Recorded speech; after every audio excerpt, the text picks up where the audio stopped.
Bom dia, meus amores, né? Acredito que vocês estão assistindo esse vídeo pela manhã. Se não for pela manhã, pela tarde, boa tarde. Quem for assistir à noite, boa noite. Então, nós viemos aí de 2 semanas, né, de atividades, de simulado, de atividade avaliativa, né? Então, a gente ficou sem essas videoaulas durante 2 semanas.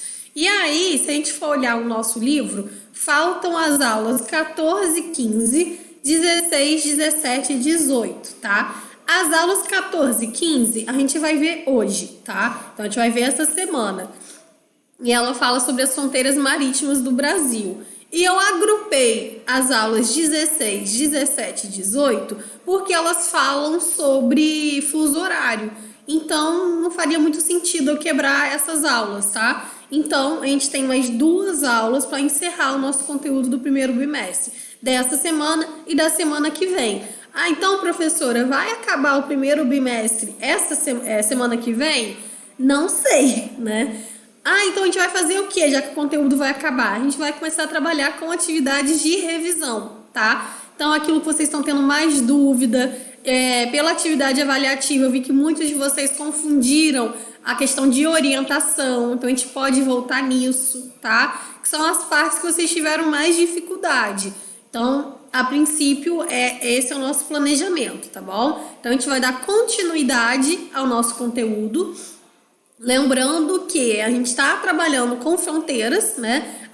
O vídeo anterior, né? A aula anterior foi sobre fronteiras terrestres do Brasil e essa aula agora é sobre fronteiras marítimas, né?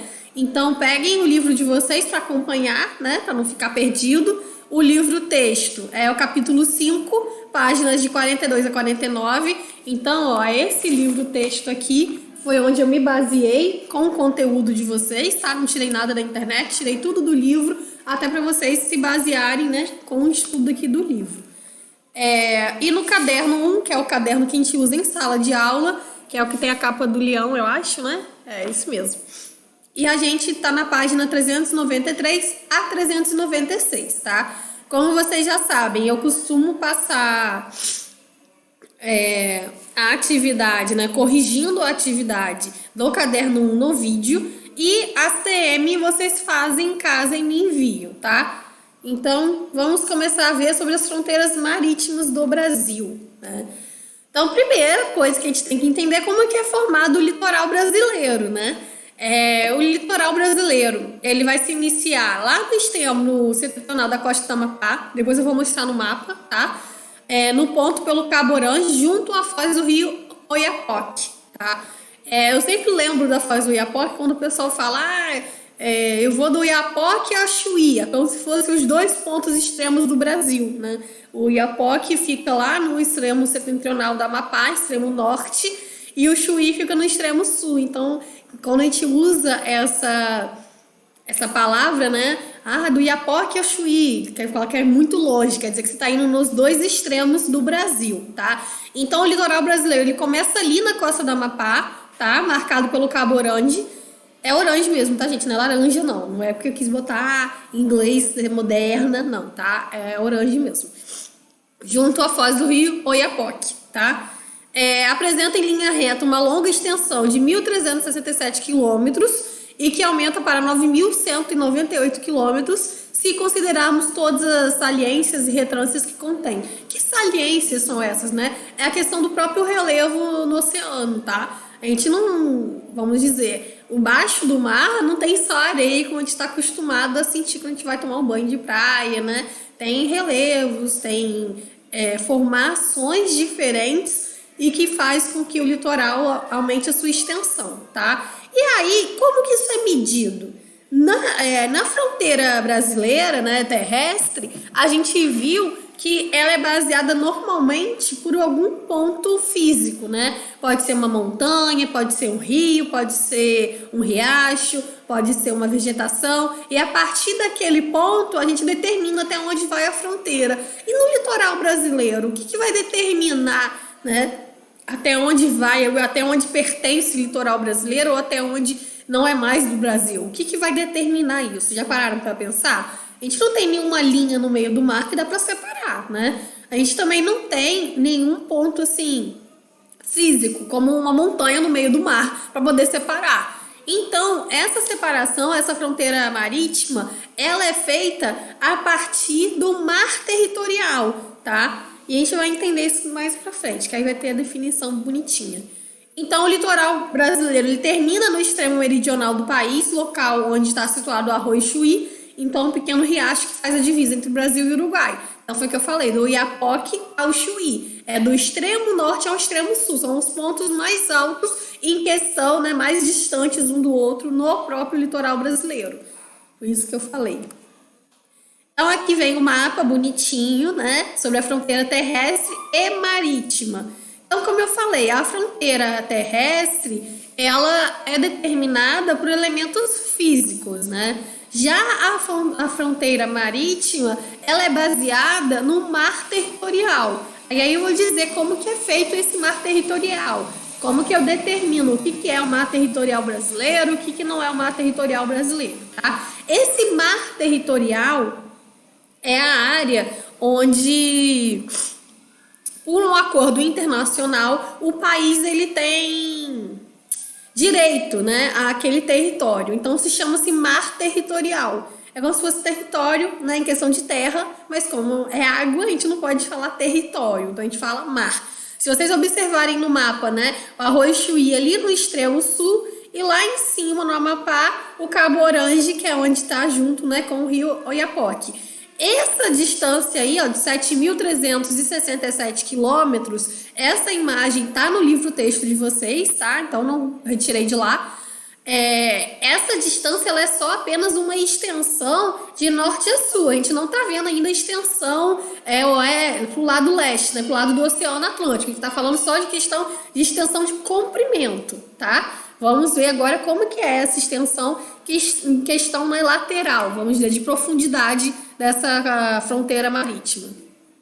Aqui chegou, né, a questão das ilhas, o mar territorial que eu falei com vocês. O mar territorial é essa parte azulzinha clara, tá? Essas partes azulzinha clara é o mar territorial considerado a parte onde o Brasil tem direito, tá, de exercer sua soberania. Ou seja, qualquer navio, embarcação de outro país que tiver no mar territorial brasileiro está sob nossos domínios. Então, sei lá, se atacar, nós podemos atacar, né? Então, vamos dizer, é onde nós podemos exercer o nosso poder. É onde nós temos total direito, tá?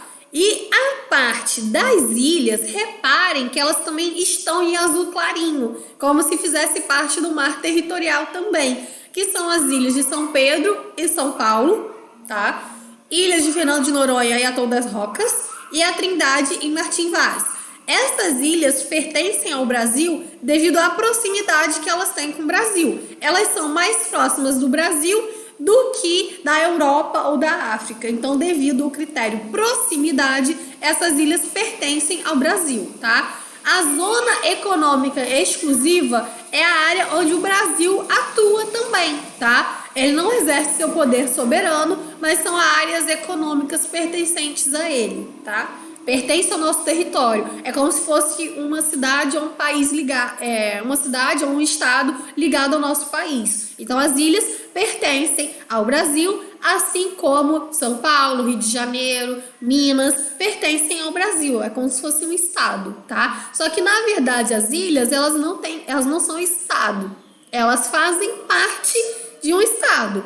Não existe estado Fernando de Noronha. Fernando de Noronha é uma ilha que pertence a um estado brasileiro, tá? Então, vamos lá. Perfil da margem continental tipo Atlântica. A PCG, que é como a gente chama a Plataforma Continental Geomorfológica, geomorfologia tem a ver, tá? Essa palavra geografia, morfo é forma, tá? Geomorfologia é a forma da Terra, do relevo, né? Como que ele foi formado. Então, quando eu falo plataforma continental geomorfológica, eu estou falando da sua forma, tá? Então, a PCG, que eu acho que é mais fácil vocês lembrarem, de um estado costeiro, ou seja, mar, tá? Costa, área costeira, é definida como as superfícies planas, submersas, que constituem as bordas dos continentes. ou seja, onde está o mar territorial, tá? Cuja profundidade, como regra, é inferior a 200 metros, abaixo de 200 metros. É a área litorânea que a gente conhece, né? O mar que a gente tem acesso, a gente chama de plataforma continental geomorfológica. É a plataforma continental, o talude continental e o sopé continental constituem a chamada margem continental do tipo Atlântica. Ou seja, são as formas que o relevo, que o mar, ele tem. Então, é um perfil, tá? Esses nomes formam, assim, um perfil da margem continental atlântica. Por que do tipo Atlântica? Porque o Brasil, ele tem saída para o mar Atlântico. Então, o nosso acesso é o Oceano Atlântico. Se nós temos acesso ao Oceano Atlântico, a nossa margem vai ser do tipo Atlântica. E continental, porque nós estamos na parte do continente, não somos ilha, né? Nosso país, ele é continental e tendo a sua parte, né, sua margem ligada ao oceano, que a gente chama de tipo Atlântica. Então, pois pertence à crosta continental, apesar de submersos, né? Então, é mais ou menos por aí. Aqui eu trouxe esse perfil esquemático, tá, dessa margem continental. Então, deixa eu só ver qual página que tá aqui do livro de vocês, para eu poder dizer direitinho.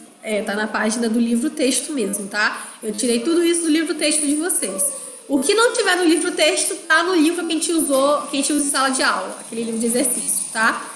Então, como que é esse perfil da margem continental tipo Atlântica? Ou seja, toda aquela faixa litorânea, né? Como que ela é formada? Nós temos a crosta continental, que é a parte que está presa ao continente, a parte terrestre, tá?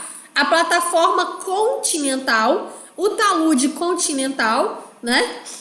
A elevação ou sopé continental e a crosta oceânica. Reparem que o nível do mar, ele está acima disso tudo. Então, essa crosta continental é como se fosse, por exemplo, a areia, onde a gente tem acesso ali ao nível do mar, tá? Então, é a parte que a gente consegue sentir. A plataforma continental e o talude continental, a gente já não consegue sentir, tá? A crosta oceânica menos ainda, é muito profunda. Se vocês forem olhar, olha só os metros, né? 2.000 metros, a crosta oceânica é 4.000 metros abaixo do nível do mar. Então, a gente nunca chegou a esse tanto, né? Agora, a crosta continental a gente tem contato. Então, é a parte ali da areia. A plataforma continental, dependendo da profundidade que você vai, você consegue ter acesso. O talude já não, né? Que já é 2.000 metros abaixo do nível do mar. A não ser que vocês façam um mergulho e aí tenham visto alguma formação, né, desse esquema continental. Então, tudo isso é abaixo do nível do mar. Não está visível ao olho humano, né? Nós não vemos isso. Nós conseguimos sentir a crosta continental, mas a gente não consegue visualizar, porque ela está embaixo do mar. Então, a PCG, né, que nós já vimos, eu vou começar a tratar esse perfil, essa plataforma continental geomorfológica, ela vai ser chamada de PCG diante, tá? Estende-se da linha base da costa litorânea até o talude continental. Então, a plataforma, né, a PCG, ela vem, né, da linha da base da costa litorânea até o talude. Então, ela vai vir até a parte aqui, né, do talude, como está na imagem. E sua importância. Qual é a importância dessa plataforma, né? A sua importância, ela está econômica, está relacionada à sua existência em sua massa líquida de importantes recursos para o desenvolvimento de atividades ligadas à pesca e à exploração mineral, como nos casos do petróleo e do gás natural. Então, é a partir dela que a gente tem acesso ao petróleo, né, ao gás natural, inclusive para atividades pesqueiras ela é importante, tá? Pela questão dos peixes e tudo mais.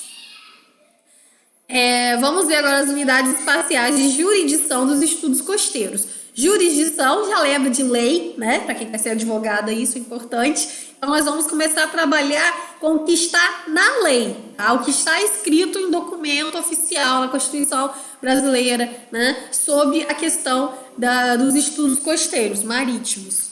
Então, a CNUDM, que é a Convenção das Nações Unidas sobre o Direito do Mar, entrou em vigor em 1994, ou seja, demoramos a ter uma lei, né, uma convenção que discutisse o direito do mar e consagrou os conceitos das unidades espaciais de jurisdição dos estados costeiros em seus territórios marítimos. Ou seja, foi definido critérios, né, espaciais de zonas marítimas onde a soberania e a jurisdição nacional teria domínio. Até mesmo para você poder saber, por exemplo, até que área eu posso pescar, até onde eu posso ter atividade turística, né? Ou até onde, o que pode ser desenvolvido. Então foi feito esse estudo, né? Essa separação.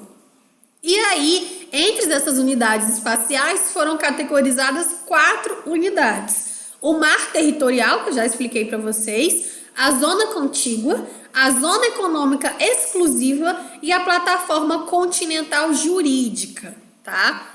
Vamos ver cada uma delas agora. O mar territorial tem uma extensão de até 12 milímetros a partir da linha de base. Então, a linha de base é a área continental, tá? Então, o mar territorial é uma faixa litorânea sobre a qual o Estado ele exerce soberania, sobre a massa líquida, o leito marinho e o seu subsolo, e também sobre o espaço aéreo. Isso é importante, tá? Não existe só fronteira em questão terrestre e marítima, também existe fronteira aérea, tá? Então, essa parte do mar territorial, desde o seu subsolo, desde o que está abaixo do mar até o que está acima dela, pertence ao território brasileiro. Ou seja, o Brasil exerce total direito, total poder sobre esse território, sobre esse pedaço, né, de extensão.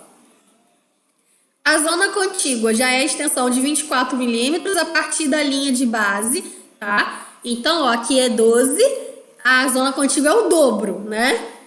Faixa litorânea adjacente ao mar territorial, sobre a qual o Estado costeiro não exerce sua soberania. Ou seja, o Brasil não pode fazer o que ele bem entende, tá? Ao contrário do mar territorial, se ele quiser poluir, se ele quiser proibir a pesca nessa faixa etária, ele pode exercer sua soberania.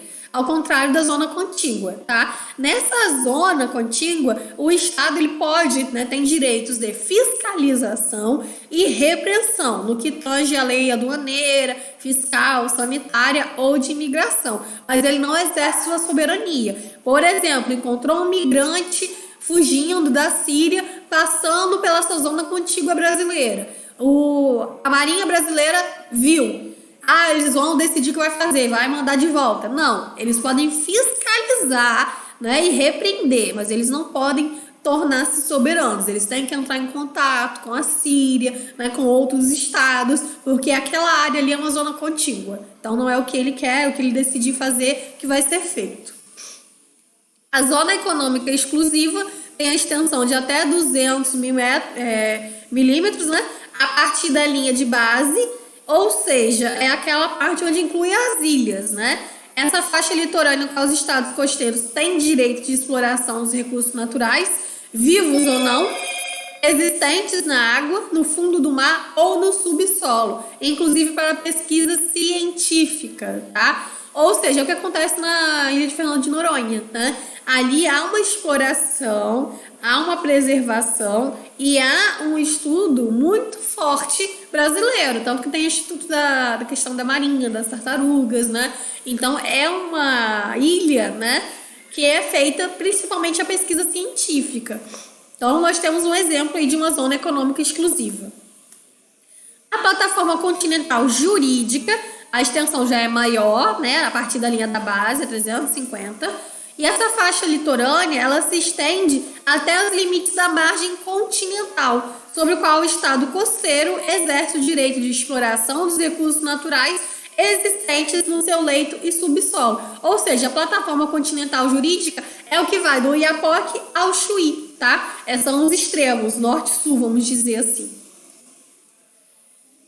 Compreende o leito e o subsolo das áreas submarinas, ainda falando sobre a PCG, que é a Plataforma Continental Jurídica, que se estendem além do seu mar territorial em toda a extensão do prolongado natural de seu território terrestre, até o bordo exterior da margem continental, ou até a distância de 200 milhas marítimas das linhas de base, a partir das quais se mede a largura do mar territorial, nos casos em que o bordo exterior da margem continental não atinge essa distância, ou seja, é a medida que inclui Deixa eu mostrar aqui a próxima imagem, deixa eu ver. Não tem, né? Vou mostrar aqui. Deixa eu voltar para mostrar essa imagem para vocês, porque ela tá aqui no slide, melhor do que eu mostrar no livro. Só um minuto. Essa imagem aqui, tá? Então, seria toda essa parte terrestre e marítima, e mar territorial e zona econômica exclusiva. Ela seria a plataforma, né, jurídica que faz parte da continental jurídica. Pronto. Então, o governo brasileiro, com base na Lei 8.617 de 1993, definiu que a sua plataforma jurídica apresentava uma extensão mínima de 200 milímetros, coincidentemente, portanto, com a da sua zona econômica exclusiva, tá? Olha a zona econômica exclusiva, é o mínimo, né? É o mínimo que a plataforma continental brasileira teria, né? De extensão é até a sua zona econômica exclusiva. A gente pode chamar de ZE também, tá bom? Vamos então agora ver a Amazônia Azul. Nós vimos quando falamos de fronteiras terrestres a Amazônia, né, verde, que é a parte da floresta amazônica, onde tem a sua área preservada, né, onde nós temos a floresta amazônica como um todo.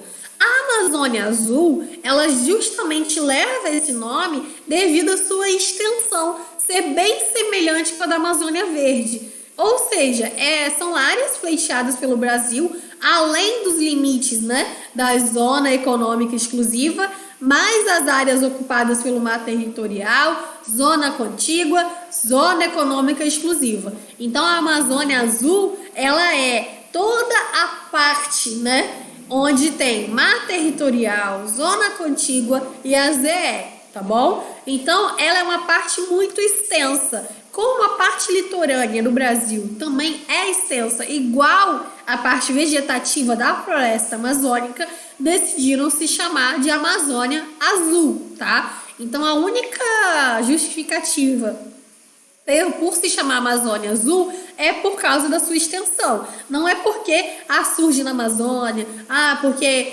é a área da Amazônia. Não, porque pega todo o território brasileiro, tá? Só leva esse nome devido à sua extensão. Qual é a importância da Amazônia Azul, né? Da mesma forma que a Amazônia Verde, ela é fundamental para o Brasil, tanto em questão de meio ambiente, né? Econômica, uma questão ambiental, que eu acho que é o mais importante. A Amazônia Azul, ela também é importante, né? Tanto para a parte ambiental, aqui eu não trouxe ambiental porque para o país o que mais interessa é a parte que rende, né? Então o país não está preocupado com a parte ambiental, mas sabemos que a Amazônia Azul tem uma riqueza de animais marítimos, né? Uma diversidade de espécies marítimas muito grande que não encontra em outras partes do oceano. Então, nós temos aí a sua importância ambiental e a sua importância econômica e estratégica para transporte marítimo, desenvolvimento da pesca, pesquisa científica e exploração mineral como o petróleo, o gás natural, né? E agora também a questão do pré-sal. Então, nós temos isso aí muito importante no nosso subsolo, tá? Então, aí está a importância da Amazônia Azul. A ocorrência de petróleo no pré-sal. Eu já entrei, né, nessa parte do pré-sal. O pré-sal, então, ele é uma camada existente no subsolo do leito marinho da zona econômica exclusiva da Amazônia Azul. Aqui na imagem, é uma imagem que está no livro de vocês, mostrando os blocos de pré-sal, né? As plataformas de pré-sal que tem no Brasil, principalmente na região sudeste, onde está São Paulo, Rio de Janeiro, tá? Principalmente nessas áreas. Então, vamos fazer agora as atividades, né, de classe, as atividades do livro, né, com vocês. Eu vou resolver com vocês essas questões. Começa na página 394, tá? Eu tô com o livro aqui na mão. E aí eu vou orientando vocês conforme, né, eu vou explicando. E aí, qualquer dúvida que vocês tiverem, já sabem, me manda mensagem, pode mandar e-mail, o que vocês preferirem, tá bom? Então, vamos lá. A questão 1. A questão 1 de vocês, eu coloquei a mesma imagem que tá no livro, tá? Só tá diferente a forma das opções. Então vamos lá, tem um esquema da morfologia do assoalho marítimo e a pergunta é: a superfície da Terra tem morfologias muito distintas, de acordo com o posicionamento continental ou oceânico da litosfera. A partir da morfologia do assoalho marítimo, assinale a opção que apresenta a única sequência correta. 1, 2, 3, 4, 5. Ou seja, essa superfície aí, esse esquema, é o esquema abaixo do nível do mar, tá? Então, a primeira coisa que vai vir, se a gente for lembrar, é a plataforma continental. Se vocês lembrarem daquele desenho, né? Tá um pouco diferente do desenho, né? Logicamente, mas a primeira coisa, que é a parte onde a gente tem contato, é a plataforma continental, como se fosse a areia, certo? A segunda coisa que vem, se vocês forem lembrar do desenho, pior que tá longe, né? Deixa eu ver se eu acho aqui, ó. Olhem esse esquema aqui, gente, ó. Ó, plataforma continental, né? Ó, retinha aqui, estão vendo? Aí depois desce, dei uma inclinada. Vocês conseguem visualizar isso? Essa inclinadinha aqui é o número 2, né? Ó, vê se não parece. Reto, aí desce, ó. Então, esse 2 aí é o talude, né? Talude continental. Então, a 1 é plataforma continental, o 2 é o talude continental. Aqui não tem elevação ou sopé continental. Essas elevações, gente, podem ser consideradas como ilhas vulcânicas, tá? Aqui não tá com esse nome, mas podem ser ilhas vulcânicas. Aí vem o número 4.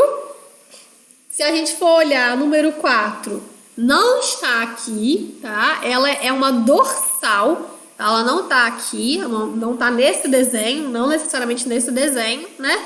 E por último, a número 5 também não está nesse desenho, que é a fossa, tá? A fossa marinha é a parte vala, né? A parte mais baixa ali.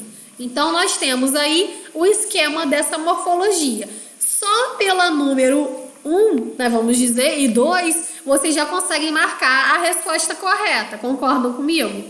Só pela número 1 e número 2. A número 3 também está no esquema. A 4 e a 5 não. Mas por questão de eliminação, vocês conseguem identificar qual é a opção que começa com plataforma continental, talude, né, e as ilhas oceânicas. Se a gente for olhar, é a letra B de bola, né? Então, essa é a nossa resposta dessa primeira atividade, ok? Como que eu soube isso? Olhando aquele esquema que eu passei para vocês, tá? O esquema ele vai ajudar muito a entender um pouco essa formação abaixo do nível do mar. Isso aqui nós não visualizamos, tá bom? Vamos então para a questão 2. Também é uma questão de marcar, tá? Deixa eu abrir aqui a página do livro. Isso. Com o auxílio da figura, identifique a associação correta a respeito das principais jazidas petrolíferas brasileiras localizadas na Bacia de Campos, Rio de Janeiro. Então, aqui é um exemplo da nossa região, né, marítima. Então, nós vamos entender um pouco aonde que está essa localização, né? Vamos lá, campos petrolífero. Primeira coisa, está sendo localização de quê? Localização das jazidas, né? Óbvio, todas as opções vêm localização das jazidas de petróleo, tá? Agora, ele quer saber em qual local. Como que eu vou saber qual é o local dessas regiões? Pela a profundidade, tá? Se vocês voltarem naquele esquema que eu mostrei para vocês, vou voltar nele agora, tá? Nesse esquema aqui. Aqui do ladinho tem a profundidade, tá bom? Então, ó, reparem que tá assim, 100 metros, 1000 metros e 2000 metros. De 100, ó, reparem aqui, de 100 a 200 metros eu só tenho a crosta continental, a plataforma continental e o talude. Abaixo de 2000 metros, ó, aí entra outras coisas, tá bom? Então, pela metragem, pela profundidade, eu só consigo entender essa questão sabendo a profundidade, tá? que tem no oceano. Só por isso, não foi porque eu olhei o desenho ou olhei a resposta, tá? Então, pela profundidade que tá aqui, ó, essa questão, vocês poderiam responder olhando aqui. Pela profundidade. Se a gente viu, ó, o mais profundo ali é 2.000 metros. 2.000 metros, o que eu consigo visualizar até 2.000 metros, ó? Segue a linha reta, ó, tá? Então, a resposta correta é a letra C, né? Que fala sobre a plataforma continental e o talude continental. Tudo bem? Nenhuma das outras opções entra dentro desses 2.000 metros. Áreas emersas abaixo, né? Fossas abissais, a gente viu que é o mais fundo, então também não é. Então, a letra certa é a letra C, tá? Entenderam como que resolve essa questão? Você tem que saber a profundidade, né, de cada item que está na formação geomorfológica embaixo do mar. Então, sabemos que a plataforma continental e o talude continental é até 2.000 metros. Abaixo, né, mais profundo, já entra a questão das ilhas vulcânicas, as fossas abissais e outras formações. Vamos para a questão número 3, né? É isso mesmo. Questão número 3. 3 grandes Eldorados podem ser reconhecidos contemporaneamente. Os fundos oceânicos ainda não regulamentados, a Antártida, partilhada entre as potências, e a Amazônia, única a pertencer, em sua maior parte, a um só Estado nacional. Ou seja, pertence apenas ao Brasil, tá? Letra A. Quais os principais recursos associados ao Oceano Atlântico? Letra B. De acordo com a Convenção das Nações Unidas sobre o Direito do Mar, o que é mar territorial? Fácil, né? Essas duas questões aí eu já falei com vocês anteriormente na explicação. Então, e pior que eu não coloquei a resposta aqui. Eu vou falar com vocês então, para ficar, né, mais tranquilo. Deixa eu só ver se eu coloquei a resposta. Não, então vou explicar para vocês, tá? Mas vamos lá. A letra A. Quais são os principais recursos, né, associados ao Oceano Atlântico? Primeira coisa, a questão, né, de gás, petróleo e gás. Primeira coisa, né, questão estratégica econômica. Atividade pesqueira, ilhas paradisíacas, né, então questão turística também é presente. Em relação a espécies, né, endêmicas, ou seja, espécies que só tem naquela parte ali do oceano, tá bom? E eu acho que tá bom, não precisa colocar mais não, né? Tá bom. Atividade pesqueira, né? A importância ambiental, a questão da diversidade de espécies, a questão do petróleo e gás, e também entra o pré-sal, né? Então, tudo isso entra como os principais recursos que nós tiramos do Oceano Atlântico. E de acordo com a Convenção, o que é mar territorial? Então, mar territorial é uma área, né, determinada por um acordo, que foi esse acordo dessa convenção internacional, no qual o Estado ele tem o direito de exercer seu poder soberano sobre ele. Então, tudo que ele definir e determinar poderá ser exercido pelo mesmo. Tá bom? Questão número 4. Além do conceito da plataforma continental do ponto de vista geomorfológico, temos também o conceito de plataforma continental jurídica, que é a PCJ. O desenho a seguir mostra um dos critérios possíveis para a delimitação da plataforma continental jurídica no Brasil. Então, vem dizendo como que ela foi definida, né? A partir do quê? Então, a imagem representa isso. Caracteriza a plataforma continental do ponto de vista geomorfológico e justifique sua importância econômica para o Brasil. Então, vamos lá. Letra A, né? Essa plataforma continental, do ponto de vista geomorfológico, ela vai corresponder ao primeiro declive do relevo submarino, situado de 0 a 200 metros de profundidade, né? E a sua importância, ela está diretamente ligada à atividade pesqueira, né? E às grandes reservas de petróleo e gás, tá bom? Gás natural, no caso. Então, a resposta seria mais ou menos isso. Letra B. Discorra sobre a importância da plataforma continental jurídica, considerando a exploração do subsolo marinho.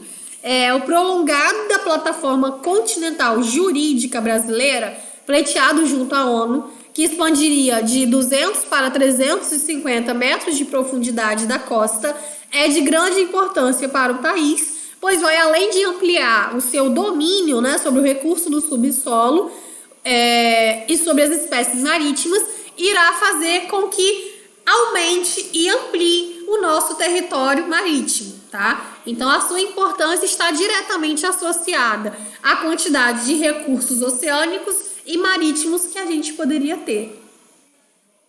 Questão 5.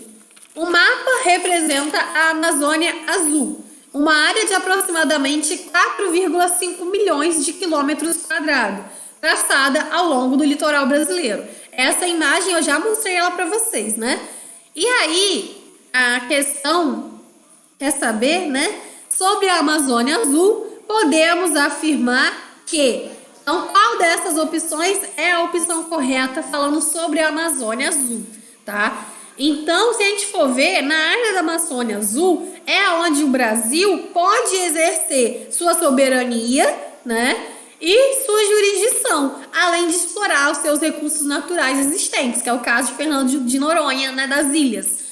Então, pensando nisso, vamos ver as opções. Letra A, é uma área que o Brasil delimitou para opor-se à salvaguarda? Salvaguarda? Não, né? Ele não delimitou. E também não se colocou contra a salvaguarda. É uma região onde a exploração pesqueira está embargada para permitir a exploração do pré-sal. Embargada quer dizer que foi suspensa, tá? Então, foi suspensa a atividade pesqueira? Não, pelo contrário. A atividade pesqueira era mais incentivada ainda, tá? Foi criada para que os recursos vivos na zona econômica exclusiva sejam exclusivamente pescados por navios fábricas. Nada a ver também. A gente nem comentou nada sobre isso. Letra D. Essa demarcação objetivou delimitar áreas de pequeno interesse comercial e assegurar os impostos para todos os estados da União. Primeira coisa, essa área ela é importantíssima, né? Tem um interesse comercial enorme pela questão de navegação, pesqueira e exploração de petróleo e gás, sem falar dos recursos naturais das ilhas. Então, não tem essa de que tem pequeno interesse, tem grande interesse. Letra E. Nessa área, o Brasil pretende exercer seus direitos de soberania ou jurisdição para melhor salvaguardar e explorar os recursos naturais nela existentes. Aí sim, né? Então, o Brasil ele tem direito de exercer sua soberania e pretende, né, explorar os recursos naturais existentes, como petróleo, gás natural, né? Pesca, né, atividade pesqueira, tudo aquilo que a gente já falou anteriormente. Então, a resposta correta da número 5 é a letra E. E agora chegou as tão queridas TMs de vocês, né? Então, as TMs, elas estão aqui, tá? Vocês vão responder a questão 5 e 6 do capítulo 5 e a questão 9 e 11 do capítulo 5 também, de 9 a 11, né? Então, vocês vão responder de 5 a 11. Só não vai responder a 7 e a 8, né? Então, 5, 6, pula 7 e 8 e vai 9, 10 e 11, tá? Essas são as TMs. Se vocês quiserem tentar fazer a tarefa complementar como uma forma de estudo mesmo, vocês podem fazer. Agora, uma coisa importante. Quem quiser responder só pela online, né? Pelo plural, pode, tá? Agora, quem preferir me mandar um e-mail com a resposta, também respondido no livro ou no caderno, também pode, tá? Então, eu tô tendo acesso agora ao plural. Aprendi a mexer um pouquinho, né? Tava meio perdido. Acho que foi Maria Júlia, falou assim, professora, posso fazer pelo plural? Não me engano, eu não sei se foi Maria Júlia ou se foi Gabriel. Um dos dois me perguntaram se podia fazer pelo plural. Aí eu falei assim, gente, eu não sei mexer no plural ainda, mas estou aprendendo. Então, quem quiser responder pelo plural, pode manter respondendo pelo plural, tá? Ou podem me enviar um e-mail. Aí é critério de vocês, tá bom? E a aula de hoje é isso, tá? Bons estudos. Já sabe, qualquer dúvida, manda mensagem, WhatsApp, me liga. Que aí eu auxilio vocês nas respostas, né, nas atividades. O importante é vocês entenderem o conteúdo, entenderem as questões, tá? Na nossa próxima aula, então, que aí vai ser hardcore, que a gente vai ver fuso horário, e aí vocês vão ficar, né, a parte mais complicadinha, tanto que ela ficou por último. Então, gente, ó, grande beijo pra vocês, bons estudos!